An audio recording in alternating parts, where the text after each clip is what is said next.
నిన్ననే అంబటి రాంబాబు రాజమండ్రి జైలు నుంచి విడుదలయ్యారు. రాత్రి మాజీ ఎమ్మెల్యే రాజా ఇంట్లో ఉండి ఉదయం గుంటూరుకి బయలుదేరారు. ఈ సందర్భంగా కాసేపు హైడ్రామా నెలకొంది. ప్రస్తుతం సెక్షన్ 30 అందుబాటులో ఉంటుందని, ర్యాలీగా వెళ్లడానికి అనుమతి లేదంటూ పోలీసులు అంబటికి చెప్పారు. వెంకటేశ్వర నగర్ దగ్గర అంబటి కాన్వాయ్ని అడ్డుకొని పోలీసులు నోటీసులు ఇచ్చారు. దీంతో పోలీసుల తీరును నిరసిస్తూ కొద్ది దూరం నడుచుకుంటూ వెళ్లారు అంబటి రాంబాబు. ఆ తర్వాత పోలీసుల సూచనతో కారెక్కి గుంటూరుకు వెళ్లిపోయారు. పోలీసులు నోటీసులు ఇవ్వడంపై ఆగ్రహం వ్యక్తం చేశారు అంబటి రాంబాబు. 18 రోజుల తర్వాత ఇంటికి వెళ్తుంటే ఏంటి నిర్బంధాలంటూ ప్రశ్నించారు ఆయన. నాకు అర్థం కాదా ఎందుకు ఇచ్చారో ఏంటో. ఏదో 30 ఉంది మీరు ఊరేగింపుగా వెళ్ళడానికి, లేదంటే ఎవడు పెట్టాడు ఊరేగింపు?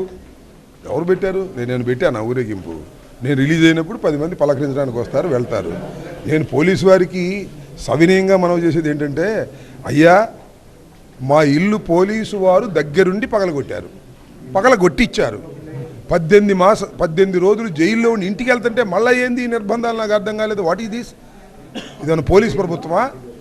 ప్రజాస్వామ్యం లేదా? నాకు అర్థం కాలేదు. ఆంక్షలు, జైలు నుంచి వెళ్ళేటప్పుడు 10 మంది వస్తారు, పలకరిస్తారు, 10 మంది ఫాలో అవుతారు. What is wrong in it అంటున్నా. సాక్షాత్తు పోలీసు 100 మంది ఉండి నా ఇల్లు పగలగొట్టించారు దగ్గరుండి. ఇవాళ నేను వెళ్తానికి మళ్ళీ దగ్గరుండి ఆంక్షలు పెడుతున్నారు. వాట్ ఈజ్ దిస్ అని అడుగుతా ఉన్నాను.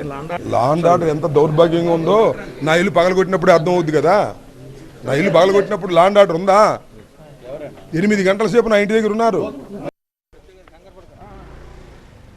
ఏపీలో పోలీస్ రాజ్యం నడుస్తుందన్నారు వైసీపీ నేత జక్కంపూడి రాజా. ఓ మాజీ మంత్రితో పోలీసులు ప్రవర్తించిన తీరు సరిగా లేదన్నారు.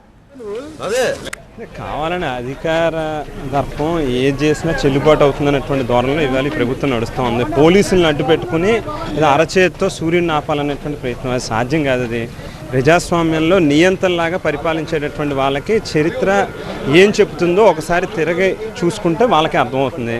అంబటి రాంబాబు గారిని అన్యాయంగా అరెస్ట్ చేశారు, అన్యాయంగా ఆయన ఇంటి మీద దాడి చేసి మళ్ళీ ఆయన ఇంటికి ప్రశాంతంగా వెళ్ళిపోతుంటే దానికి కూడా అడ్డగించేటటువంటి ప్రయత్నం చేయడం అనేటువంటిది మంచి పద్ధతి కాదు. ఇది ఒక మాజీ మంత్రి చేసినటువంటి వ్యక్తి ప్రశాంతంగా పీస్ఫుల్గా లా అండ్ ఆర్డర్ పరిధిలోనే ఆయన పీస్ఫుల్గా ఇంటికి వెళ్ళిపోతుంటే దానికి కూడా అడ్డగించి 150 మంది పోలీసులు వేరే పనేం లేదా? ఎక్కడ లా అండ్ ఆర్డర్ ఇష్యూ ఏం లేదా? రాజమండ్రి ఎంటైర్ సిటీలో ఉన్నటువంటి 4 స్టేషన్లకు సంబంధించినటువంటి సర్కిల్ ఇన్స్పెక్టర్లు ఎక్కడ ఉన్నారు, క్రైమ్ సీఎల్ ఎక్కడ ఉన్నారు, ట్రాఫిక్ వాళ్ళు ఎక్కడ ఉన్నారు, మొత్తం బొమ్మూరు, రాజనగరం ఎంటైర్ ఈ జిల్లాలో ఉన్నటువంటి సర్కిల్ ఇన్స్పెక్టర్లు, డిఎస్పీలు అందరూ ఇక్కడ ఉన్నారు. దేనికంటున్నా అసలు ఏమన్నా అర్థం ఉందా దీనికి?